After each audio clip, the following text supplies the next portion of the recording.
بسم اللہ الرحمن الرحیم، السلام علیکم۔ ایک وقت ایسا تھا جب حکمران اس کے اشاروں پر ناچتے تھے، پھر وقت نے اپنی بے بسی کی تصویر بنا دی اس شخص کو۔ 25 اکتوبر 2020 کا دن تھا۔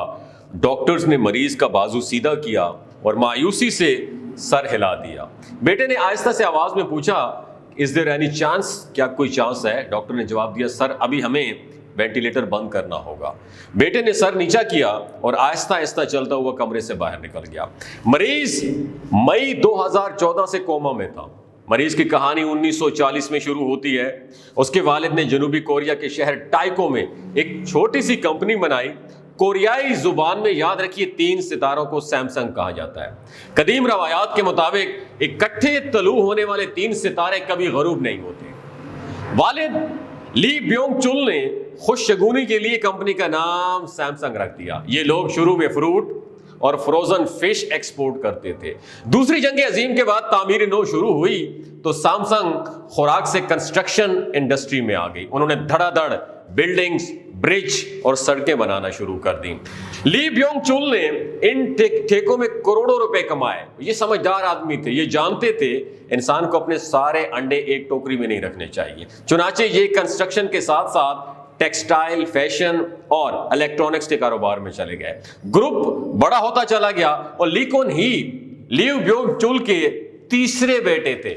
یہ کن ذہن اور لابالی مزاج کے لڑکے تھے۔ پڑھائی میں ان کا دل نہیں لگتا تھا، لیکن والد لی بیونگ چل ہر حال میں انہیں پڑھانا چاہتے تھے۔ لی کون ہی نے وسیڈا یونیورسٹی سے اکنامکس کی ڈگری لی اور بزنس کی اعلیٰ تعلیم حاصل کرنے کے لیے جارج واشنگٹن امریکہ یونیورسٹی میں داخلہ لے لیا۔ جارج واشنگٹن کا دور لی کون ہی کی زندگی کا فضول اور ناقابل بیان زمانہ تھا۔ یہ اپنی ڈگری تک مکمل نہیں کر سکے۔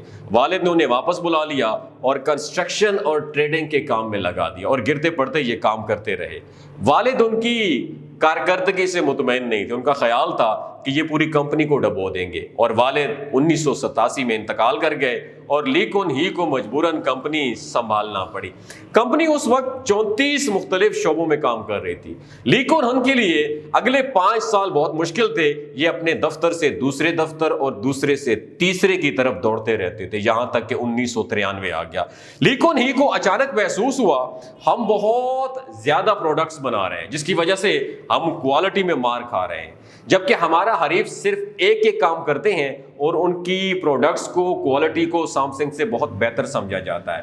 لی کو محسوس ہوا کہ اگر ہم نے اپنے حریفوں کو کوالٹی میں مار نہ دی تو ہم پٹ جائیں گے۔ چنانچہ اس نے ایک دن اپنے تمام ایگزیکٹوز کو جمع کیا اور ان سے کہا، آج ہم یہ اعلان کر رہے ہیں کہ ہم آج سے اپنی بیوی اور بچوں کے علاوہ اپنی زندگی کا سب کچھ بدل رہے ہیں۔ تم لوگ نقصان کی پرواہ نہیں کرنا۔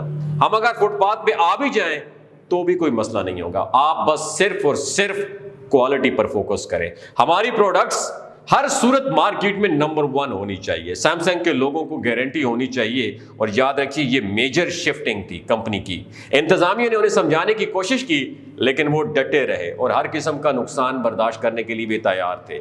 ایگزیکٹوز نے ہار مان لی اور تعداد کی بجائے معیار پر، مطلب کوانٹٹی کے بجائے کوالٹی پر چلے گئے۔ شروع کے سال ان کے لیے بہت مشکل تھے۔ کمپنی کے گودام جو تھے وہ کباڑ خانہ بن گئے تھے۔ مارکیٹ میں سیمسنگ کا انبار لگ گیا، لوگ ان کے سائن بورڈ کے قریب سے بھی نہیں گزرتے تھے۔ ڈسٹریبیوٹرز تک بھاگ گئے مگر یہ پیچھے نہ ہٹے اور 1995 میں ایک طرف کمپنی کا بیڑا غرق ہو گیا اور دوسری طرف لی کون ہی پر جنوبی کوریا کے صدر رو تاتائیو کو $30 ملین رشوت دینے کا الزام بھی لگ گیا۔ یہ تفتیش، انکوائریاں اور عدالتی مقدمات کا سامنا بھی کرتے رہے اور یہ دور ان کے لیے بہت مشکل تھا، مگر اس دور نے انہیں پگھلا کر کندن بنا دیا اور یہ پالش ہوتے گئے۔ سیمسنگ یاد رکھیے اس دوران ٹیلی ویژن کی انڈسٹری میں آ گیا اور اس کا ٹی وی دیکھتے ہی دیکھتے مارکیٹ لیڈر بن گیا اور یہ چند ماہ میں ہی پیداوار، معیار اور فروخت میں سونی کو بہت پیچھے چھوڑ گیا۔